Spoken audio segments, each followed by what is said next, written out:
Hello students, train your brain में आपका स्वागत है। तो आज हम चैप्टर नंबर 1 की एक्सरसाइज 1.2 को कंप्लीट करेंगे, जिससे कि हमारा चैप्टर कंप्लीट हो जाएगा। तो इसका जो फर्स्ट क्वेश्चन है ये हमें बताता है कि सिद्ध कीजिए कि √5 एक अपरिमेय संख्या है। Prove that √5 is irrational number. ये चैप्टर का सबसे मोस्ट इम्पोर्टेंट क्वेश्चन बन जाता है, क्योंकि ये हर साल क्वेश्चन ज़रूर आता है एग्ज़ाम्स में। तो आप इस क्वेश्चन के एग्जाम्पल्स लेकर और सारी एक्सरसाइज को बहुत ही ध्यान से पढ़ना है, जिससे कि आप प्रैक्टिस करते जाएंगे तो एकदम परफेक्ट तरीके से आप ये क्वेश्चन कर सकते हैं। क्योंकि ये क्वेश्चन काफ़ी इंपॉर्टेंट बन जाता है, इसलिए आपको बहुत ध्यान से इसको करना है। जितने अच्छे से आप मैथ्स की प्रैक्टिस करेंगे ना, उतना ही अच्छा आपका मैथ हो जाएगा। तो देखिए, हम सबसे पहले फर्स्ट क्वेश्चन को सॉल्व करते हैं। सिद्ध कीजिए कि √5 जो है ना वो एक अपरिमेय संख्या है। अगर ये अपरिमेय संख्या है तो हम इसको मान लेंगे कि ये परिमेय संख्या है, क्योंकि हमें सिद्ध करना है कि ये अपरिमेय है, तो हम इसको परिमेय मान लेंगे। अगर ये परिमेय नहीं है तो ये क्या होगी? अपरिमेय। तो सॉल्व करेंगे सॉल्यूशन में ही हम लेट अस कर लेंगे। सबसे पहले लेट अस क्या कर लेंगे, जो √5 है ना, इसको हम मान लेंगे कि ये एक परिमेय संख्या है।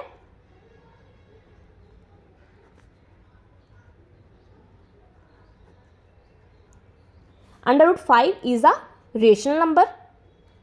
फिर हम इसको परिमेय संख्या कैसी होती है? √5 इक्वल टू में a/b, जो p/q मान सकते हैं, a/b मान सकते हैं, कुछ भी मान सकते हैं। तो ये हमारी क्या है? एक परिमेय संख्या। इसको हमने √5 को एक अपरिमेय संख्या के बराबर रख दिया है, और जो a है और b है ये क्या है? सहभाज्य संख्या है। सहभाज्य मतलब को प्राइम नंबर है। जो a and b is a को प्राइम नंबर। अब हम क्या करेंगे ना, हमने ये मान लिया है, सहभाज्य का मतलब होता है कि अपने आप से ही भाज्य होना या भाग देना। जैसे कि 2 है, 2 या तो 1 से भाग होगा या फिर 2 अपने आप से ही भाग होगा, तो उसे हम कहते हैं सहभाज्य संख्या। अब हम क्या करेंगे, अब इसको हम b को √5 के पास छोड़ देंगे। तो √5 b इक्वल टू a, दोनों ओर का बोथ साइड्स स्क्वायर रूट कर देंगे। स्क्वायर रूट क्या आएगा? √5 b का होल स्क्वायर इक्वल टू में a²। तो अब हम, जैसे आप जानते होंगे कि जब हम √5 का स्क्वायर करेंगे तो रूट जो है ना स्क्वायर को कैंसिल कर देता है। तो ये आ जाएगा 5b² इक्वल टू में a²। समझ आया? तो इस इक्वेशन को हम मान लेंगे इक्वेशन नंबर 1, और इसको हम लिखेंगे, जो 5 है ना, जो ये 5 है वो a को विभाजित करता है। जो 5 है वो a² को विभाजित करता है।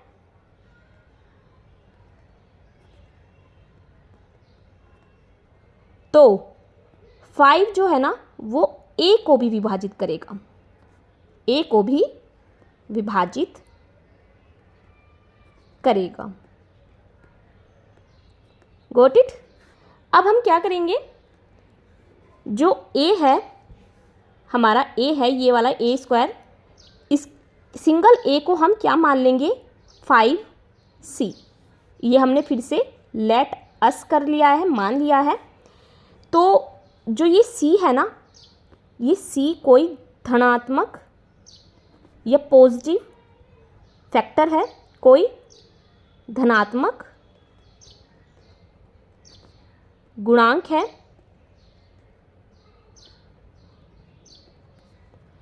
तो 5b² फर्स्ट इक्वेशन से by first equation first equation से क्या करेंगे हम, जो 5b है उसको तो ऐसे छोड़ देंगे और a स्क्वायर जो है ना उसकी जगह हम क्या करेंगे 5c को पुट कर देंगे। तो क्या करेंगे 5b स्क्वायर इक्वल टू में 5a स्क्वायर, a को हमने क्या माना है 5c का होल स्क्वायर। समझ आया, हमने a को 5c माना, फिर हमने जो फर्स्ट इक्वेशन बनाई थी ना उसमें हमने पुट कर दिया है a की वैल्यू जो हमने माना था 5c स्क्वायर। अब हम क्या करेंगे 5 को 5b स्क्वायर इक्वल टू में 25, 5 पंजे 25 हो गए क्योंकि हमने इसका स्क्वायर करना है, और c स्क्वायर। फिर क्या आ जाएगा, इसे 5 से हम कैंसिल कर देंगे, 5 पंजे 25, तो b स्क्वायर हमारा आ गया है 5c स्क्वायर। तो ये हमारी हो गई सेकेंड इक्वेशन। तो 5 जो है ना ये 5 है, ये इसी तरीके से हमने मान लेना है जैसे 5 जो है ना वो a को विभाजित कर रहा था, ऐसे जो 5 है ना वो किसको विभाजित कर रहा है, b स्क्वायर को विभाजित कर रहा है, b स्क्वायर को विभाजित करता है। तो क्या करेगा 5 जो है ना वो b को भी विभाजित करेगा।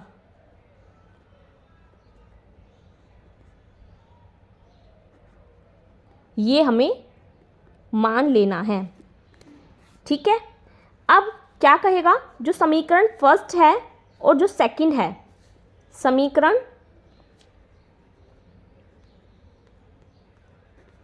फर्स्ट एंड सेकंड से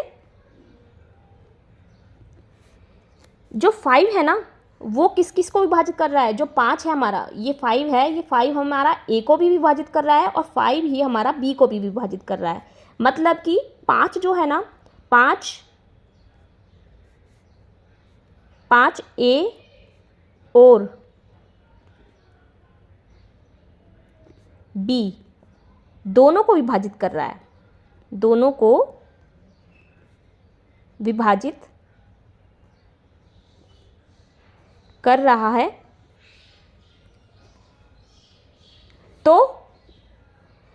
तो क्या है, तो यह विरोधाभास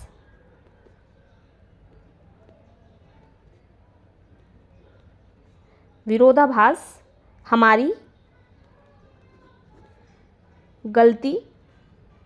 गलत कल्पना के कारण प्राप्त हुआ है। तो ये जो हमारी दोनों इक्वेशन हुई है वो हमें किसकी वजह से प्राप्त हुई है, गलत अवधारणा के कारण, गलत विरोधाभास हमारी गलत कल्पना के कारण प्राप्त हुआ है। अतः √5 जो है ना वो एक अपरिमेय संख्या है, ये हमने सिद्ध कर दिया है। तो क्या समझ में आया आपको, सबसे पहले हमने क्या लिया है, बहुत मोस्ट इम्पोर्टेंट आपका ये क्वेश्चन बनता है 10th क्लास के लिए, तो आपको इसको बहुत ध्यान से सॉल्व करना है, इस बात को आपको ध्यान रखना है, एक एक पॉइंट को हमें लेते जाना है। सबसे पहले हमें इसे सिद्ध करना है कि ये इर्रेशनल नंबर है, तो सबसे पहले हमें इसे लेटस कर लेना है। √5 जो है ना वो एक अपरिमेय संख्या है। √5 इक्वल टू में परिमेय संख्या कैसी होती है, p/q की फॉर्म में, तो हमने इसको मान लिया है a/b। a और b एक सहभाज्य संख्या है, कोप्राइम नंबर है, तो √5 इसको हम इसके पास छोड़ देंगे, मतलब क्रॉस मल्टीप्लाई कर लेंगे। √5b इक्वल टू में a, both side square root हो जाएगा, जब हम दोनों साइड से स्क्वायर रूट करेंगे तो √5b का होल स्क्वायर आ जाएगा, a स्क्वायर आ जाएगा। जब √5 का आप स्क्वायर करेंगे ना तो 5 का स्क्वायर रूट से कट हो जाता है और b स्क्वायर इक्वल टू में a स्क्वायर आ जाएगा। जो 5 है ना, जो ये 5 है ये a स्क्वायर को विभाजित करता है, तो 5 a को भी विभाजित करेगा। इसी तरीके से हम फिर से लेटस कर लेंगे, a को हम फिर से मान लेंगे 5c, फिर जो c है हमारा, जो ये c है ये क्या है हमारा, ये एक धनात्मक पूर्णांक है या गुणांक है, ठीक है, धनात्मक गुणांक है, मतलब ये नेगेटिव नहीं है, पॉजिटिव है। बाय फर्स्ट इक्वेशन, हमने जो फर्स्ट इक्वेशन बनाई थी उसमें हमने क्या किया है, 5b स्क्वायर इक्वल टू में a स्क्वायर हमने जो ली थी, बनाई थी, उसे हमने ले लेना है और फिर इसमें पुट कर देना है ए की वैल्यू जो हमने मानी है।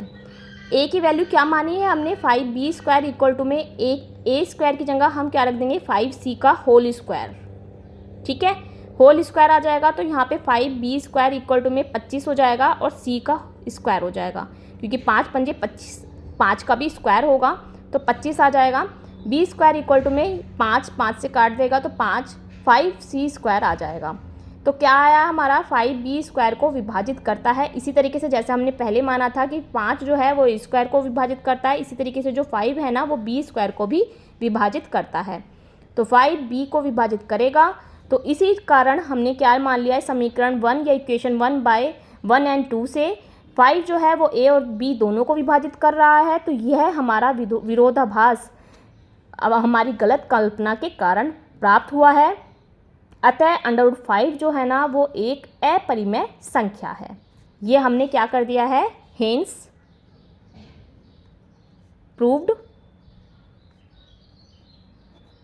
इस तरीके से कितने अच्छे से हमने ये समझ लिया है। इसी तरीके से हमें आगे के क्वेश्चंस को भी करना है। चलिए तो क्वेश्चन नंबर 2 देखते हैं। देखिए एक्सरसाइज 1.2 का क्वेश्चन नंबर 2 क्या कहता है, प्रूव दैट 3 + 2 √5 इज़ इरेशनल। तो हमें फिर से ये प्रूव करना है कि 3 + 2 √5 जो है ना वो क्या है, इरेशनल नंबर है। तो हम इसको क्या मान लेंगे, फिर से जैसे हमने पहले किया था बिल्कुल वैसे ही करना है। Let us 3 + 2 √5 is a rational number. ठीक है, इस तरीके से हमने इसको लिख लिया है। अब हम इसको क्या मान लेंगे, 3 + 2 √5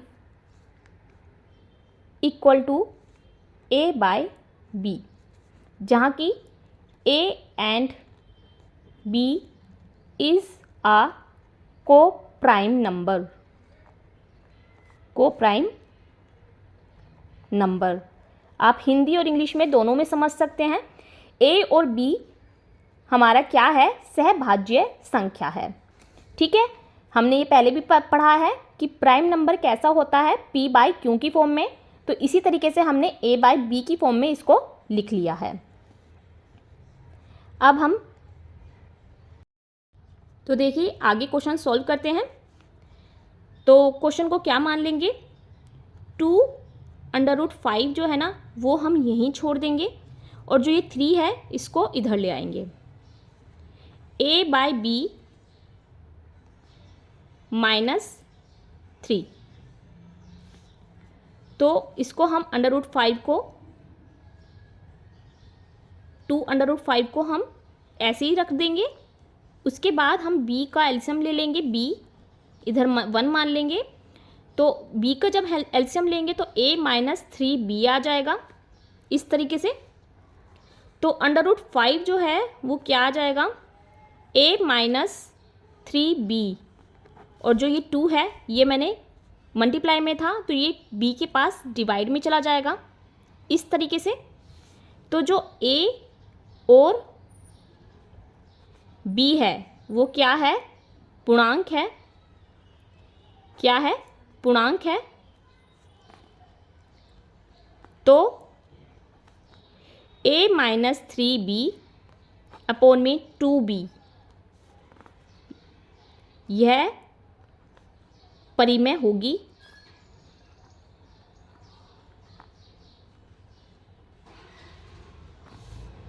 और √5 कैसी होगी, अपरिमेय संख्या होगी। अपरिमेय संख्या होगी या है।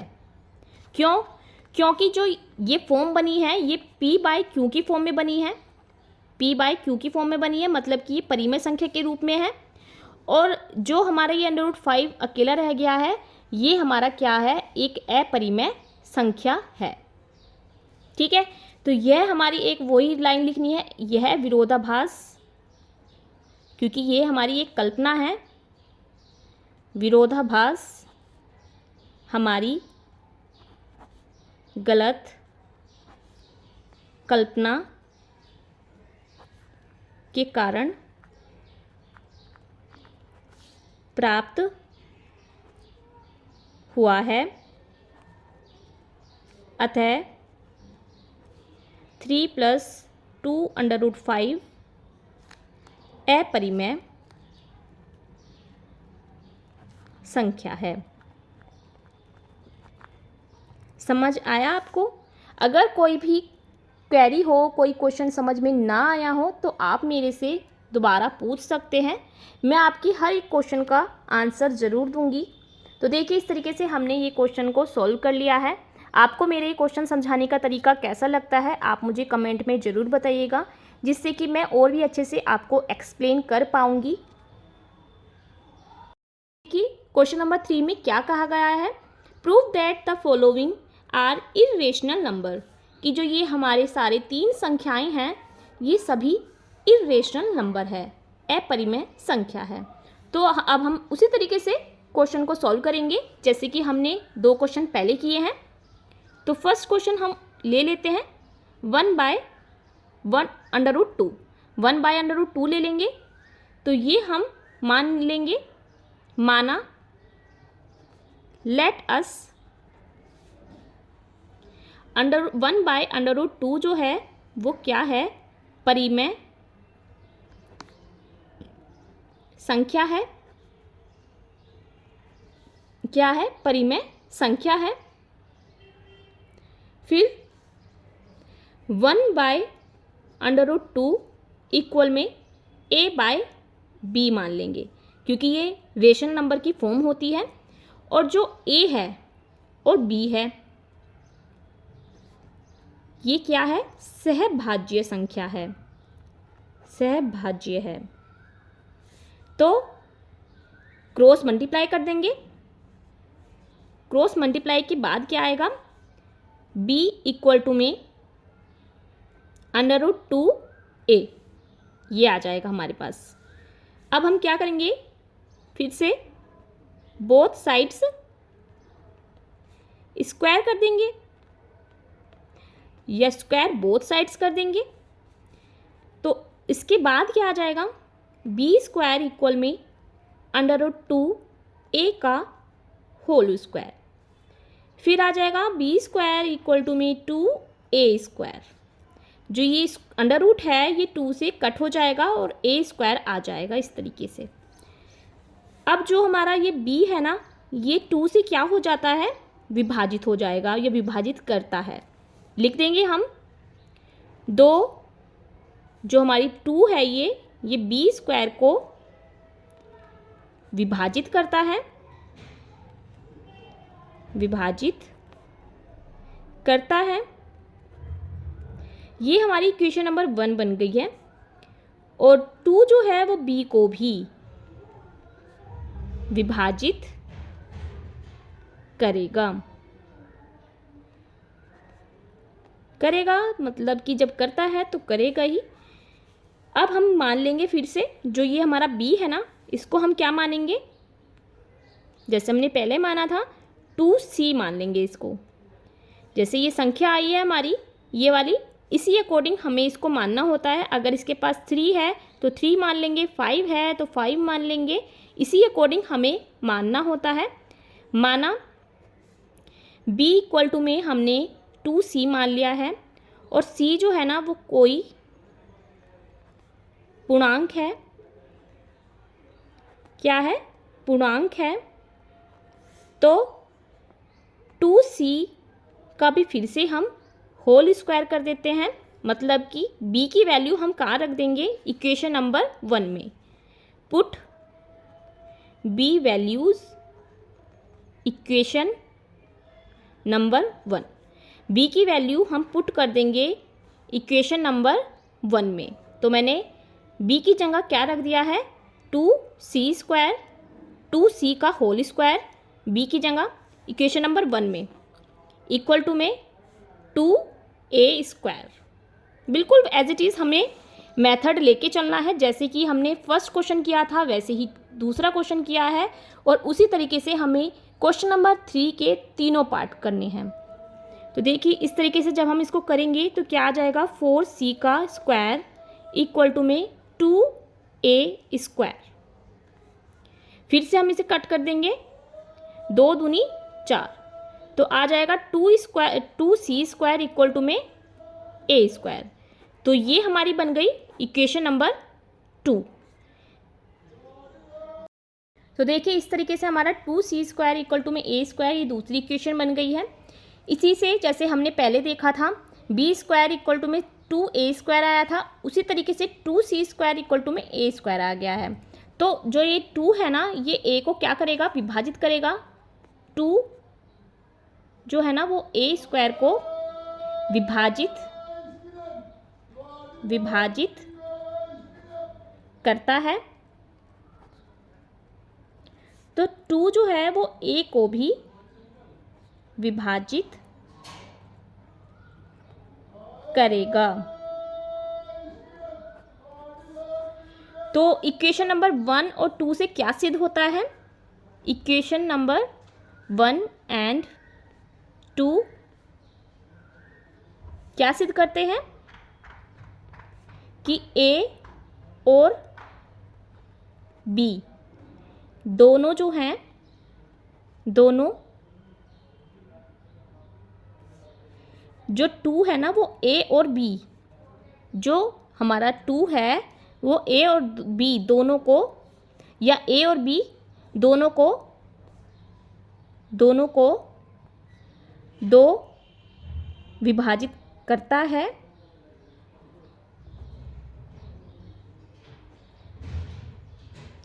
तो ये वाली फिर से हमें लाइन लिखनी है कि यह हमारी एक विरोधाभास गलत कल्पना के कारण प्राप्त हुआ है। अतः जो हमारी संख्या है 1/√2 वो क्या है, एक अपरिमेय संख्या है। तो देखिए यह विरोधाभास हमारी गलत कल्पना के कारण प्राप्त हुआ है, अतः 1/√2 एक अपरिमेय संख्या है, यह हमने सिद्ध कर दिया है। तो बहुत ही ईजी तरीके से एक एक मेथड को आप समझते जाएंगे तो ईजिली आप इस क्वेश्चन को सॉल्व करेंगे। बस आपको ध्यान रखना है कि सबसे पहले जो हमें दिया गया नंबर है उसको हमें परिमेय संख्या मान लेना है और परिमेय फैक्टर के बराबर रख देना है, और उसी तरीके से हमें इसको सोल्व कर देना है। जैसे कि आप देख सकते हैं b स्क्वायर इक्वल टू में 2a स्क्वायर जो है वो क्या है, 2 जो है वो b स्क्वायर को विभाजित करता है। उसी तरीके से हम b को मान लेंगे 2c, और c एक पूर्णांक संख्या है, धन पूर्णांक संख्या है, तो क्या मान लेंगे 2c स्क्वायर इक्वल टू में 2a स्क्वायर इक्वेशन नंबर 1 में पुट कर देंगे, और इस तरीके से इक्वेशन को सॉल्व कर लेंगे। तो 2c स्क्वायर इक्वल टू में a स्क्वायर दूसरी इक्वेशन बन जाएगी, और जो 2 है वो a स्क्वायर को विभाजित करता है, a को विभाजित 2 जो है वो a को विभाजित करेगा ही करेगा। तो इक्वेशन 1 और 2 बताते हैं कि a और b दोनों को 2 विभाजित करता है। तो यह हमारी विरोधाभास गलत कल्पना के कारण प्राप्त हुआ है, अतः 1/√2 एक अपरिमेय संख्या है। यह हमने प्रूफ कर दिया है। क्वेश्चन नंबर 3 का फर्स्ट पार्ट कंप्लीट हो गया है। अब हम सेकंड पार्ट करते हैं। अब हमारा सेकंड पार्ट स्टार्ट करेंगे हम। क्वेश्चन नंबर 3 का सेकंड पार्ट क्या कहता है, इसमें भी हमें ये बताना है कि 7√5 जो है वो एक अपरिमेय संख्या है। तो हम इसको लेट अस कर लेंगे कि 7√5 जो है 7√5 जो है वो कैसी संख्या है, एक परिमेय संख्या है।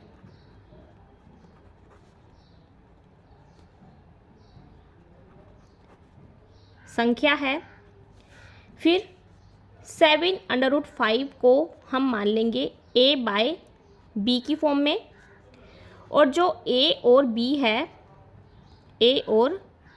है वो क्या है, सहभाज्य संख्या है। तो जो ये √5 है इसको हम यहीं छोड़ देंगे और a/7b इसको कर देंगे। मल्टीप्लाई में था तो डिवाइड में चले जाएगा। अब जो हमारा a और b है, a और b है। ये कैसी संख्या है? ये एक पूर्णांक संख्या है, होल नंबर है, पूर्णांक है। तो a/7b परिमेय संख्या है, परिमेय संख्या होगी या है, ठीक है। तो a और b एक पूर्णांक संख्या है, तो ये पूरा का पूरा कैसी हो गई? एक परिमेय संख्या है। और √5 और √5 एक कैसी संख्या है? परिमेय, एक अपरिमेय। √5 एक अपरिमेय संख्या है। ये क्लियर हो गया है। तो यह जो है विरोधाभास हमारी गलत कल्पना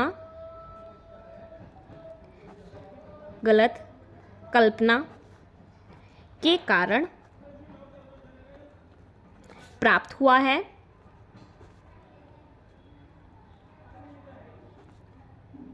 अतः 7√5 एक अपरिमेय संख्या है। ये हमने सिद्ध कर दिया है। तो इस तरीके से हमने क्वेश्चन नंबर 3 का सेकंड पार्ट भी सॉल्यूशन कर दिया है। अब हम क्या करेंगे? क्वेश्चन नंबर 3 का थर्ड पार्ट भी कंप्लीट करके एक्सरसाइज कंप्लीट करेंगे और चैप्टर को भी कंप्लीट कर देंगे। थर्ड पार्ट है 6 + √2, इसको भी सॉल्यूशन कर देंगे। तो इसको भी हम लेट अस कर लेंगे। सबसे पहले लेट अस 6 + √2 एक अपरिमेय संख्या है, एक अपरिमेय संख्या है। तो 6 + √2 इक्वल टू में a/b, जहाँ a और b सहभाज्य संख्या है।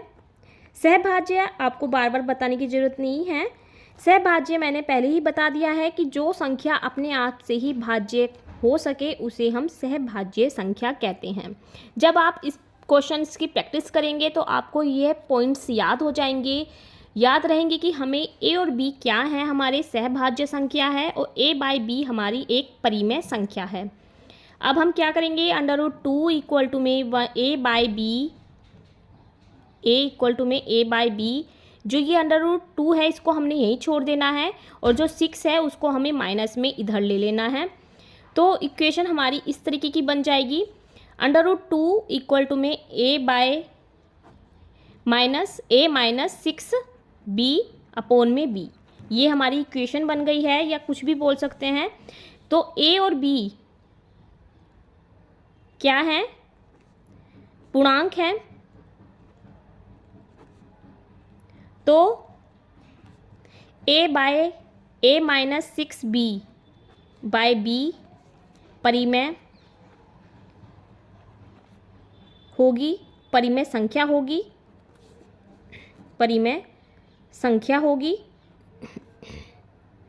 ठीक है। और √2 एक अपरिमेय संख्या है। अतः यह विरोधाभास हमारी गलत कल्पना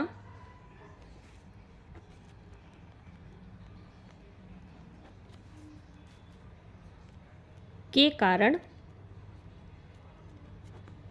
प्राप्त हुई है या हुआ है। तो 6 + √2 एक अपरिमेय संख्या है। ये भी हमने प्रूफ कर दिया है। तो इस तरीके से हमें पॉइंट टू पॉइंट क्वेश्चन को समझना है और इनकी प्रैक्टिस करनी है, तभी प्रैक्टिस का आपको पता चलेगा कि आप क्वेश्चन को कितना समझ पाए हैं और कितना कर पाएंगे। क्वेश्चन बहुत इजीली तरीके से सॉल्व करेंगे, एक एक एक्सरसाइज के एक एक क्वेश्चन को हम समझते जाएंगे। प्रैक्टिस करना आपकी जिम्मेदारी है, समझाना मेरा कर्तव्य है। जब आप और मैं दोनों अपने कर्तव्य को करते रहेंगे तभी हम मैथ्स को अच्छे से समझ पाएंगे। प्रैक्टिस करना मस्ट है, जब भी आपका मैथ्स एकदम परफेक्ट बनेगा, मजबूत बनेगा। क्योंकि कोर्स बहुत कम है, हम एकदम सिस्टमेटिक तरीके से बहुत आराम से क्वेश्चन को करते चलेंगे और समझते चलेंगे, तभी आपका मैथ्स कवर हो पाएगा। जैसे मैं आपको करा रही हूँ तब समझ लीजिए, एक बार अपने आप कर लीजिए और एक दो बार प्रैक्टिस कर लीजिए, बस कुछ भी नहीं। फिर उसके बाद आप इजीली क्वेश्चन को देखते ही सॉल्व कर देंगे। आपको मेरे समझाने का तरीका कैसा लगा कमेंट बॉक्स में ज़रूर बताइएगा। अगर आप मेरे YouTube channel train your brain में नए हैं तो मेरे चैनल को लाइक करिएगा, वीडियो को लाइक करिएगा, शेयर करिएगा और सब्सक्राइब भी कर सकते हैं।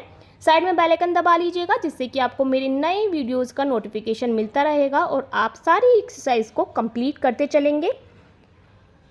फिर मिलते हैं नई एक्सरसाइज नई चैप्टर के साथ। जब तक के लिए पढ़ते रहिए, ख्याल रखिए, बाय बाय।